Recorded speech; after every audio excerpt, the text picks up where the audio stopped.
Tani po kalojmë pa humbur kohë një rezume të shkurt i jetës edhe kontributit Mullazek Bardynës, i cili lindi në vitin 1908 në një familje me traditë të fisit krasniqe.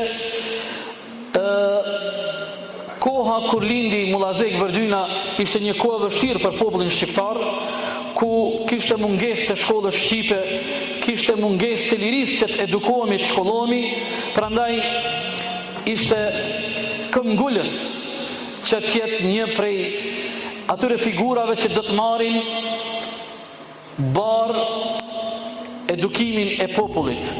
Prandaj Mullazeka themeloi me i tepin shkollën ku mësoi besimi islam, mësoi gjuha shqipe, mësoi historia dhe mësoheshin shumë lëndë edhe gjëra me rëndësi për të rit dhe të rejat e atij rajoni. Ishte me një mendje i paluhatur në kundërshtimin e planeve që ishin thurë që të shpërngulen shqiptarët në Turqi. Prandaj ai edhe vetë udhëtoi dhe kishte dëshirë ta sheh për së afërmi gjendjen e popullit shqiptar në ato vise të Republikës së Shoqërisë dhe në fund erdhi me përfundim duke thënë më mirë të rezistojmë në atë dhe se sa të ikim në vende pa adresa.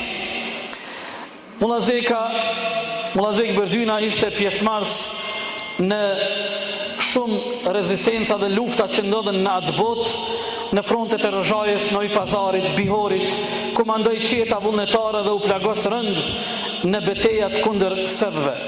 Në fund edhe Mullazeka nuk i shpëtoi Burgut, nuk i shpëtoi Goliotokut dhe u torturua së bashku edhe me Mulla Isen e Dubovës, Mulla Isa Haxhiun dhe shumë efendilerë të tjerë që nuk i shpëtuan Goliotokut.